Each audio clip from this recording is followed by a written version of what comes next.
Hello once again, and this is going to be a tutorial, at least a deep dive on setting up a Excel sheet so that we can quickly set up the variables we need to be imported. So let me work from left to right. I set in my sheet a drop down for my entries, and in this then it would be an option between render or it's done. If it's done, of course, then it would not be re-rendered. And then in my comp column, then I will put in the comps that I'm actually desiring to put a variable into. Now if it happens that somebody will type in a wrong one or uses the same batch file and forgets to put this, there will be an alert that will pop up that will tell you that the certain ones that you are using or desiring to use are not found in your file or your project. Then in the next part, these are the components that I use to make a file name. So I start with my order, and it doesn't really matter when it's rendered, but you can put in the order that you want. If it's because that will reflect in the file name. That's why I give the order if that matters. If you're a speaker and you need files in a certain order or a certain part of the show, it's easier to find, in my opinion. The file name itself is a compilation. It begins with the column C, the order, and then goes to the column, in this case H2 is author. That's the name of it right now. And takes that variable and then substitutes underlines for spaces. I prefer my files not to have empty spaces. The next part of it is going to be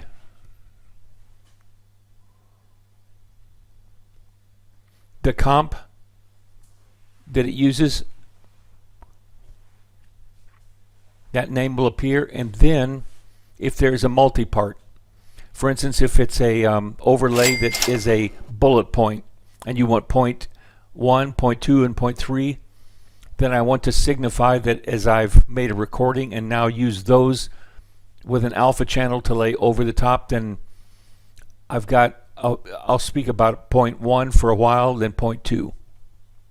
So that multi-part then tells me that there are different parts that go with that. The output module and the render settings are once again a drop down that I've put together. And for those that don't know how to do that, there are actually two ways. Let me show you both. Within the file, the tab data, you'll find data validation. And so I click on data validation, and you can put in here the drop down figures that you would like to have separated by a comma.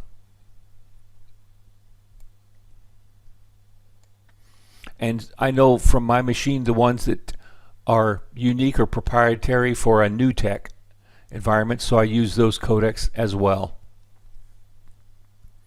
Whatever your machine has will actually show in the drop down in the script itself. The other option would be to have a secondary sheet where that you set up a list of the output modules that you choose to have available in your drop-down sheet.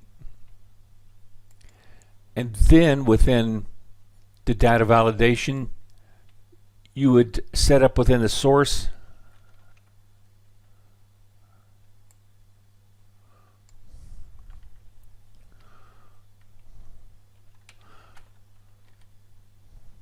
sheet 1, and then I want A1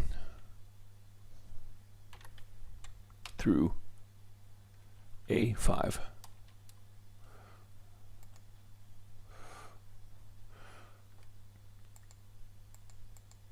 That did not work. That's embarrassing.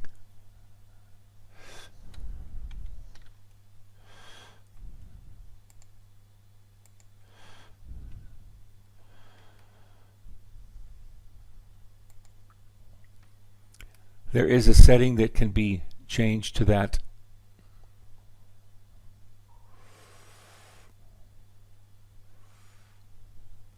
I don't have that at the tip of my fingers right now. But that would be how that you would also use a separate list to be able to list those. Then I have the author, and in this case, then I use a quote of this person.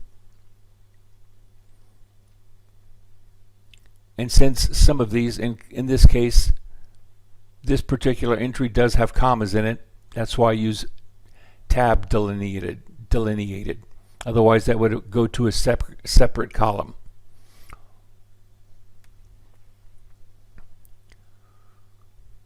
But you can have as many columns as you so desire, as many layers you want. And if there's nothing in them, then it will basically skip it. If only if it finds a match between the column and the layer name, will something be put into it. And if it's misspelled,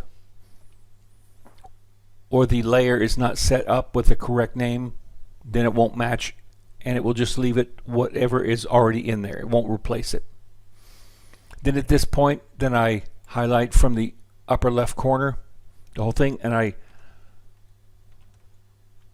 on a PC it would be Control C or Command Control C, I suppose, if that's a Mac. And from there, then I copy everything and then put it into a text file.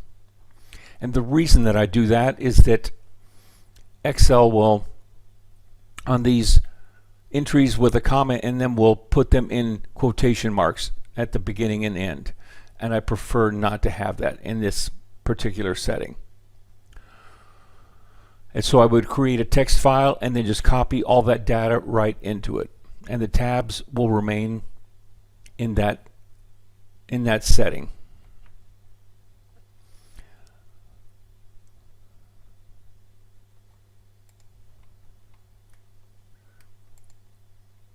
Let's just go into one and create a new text file.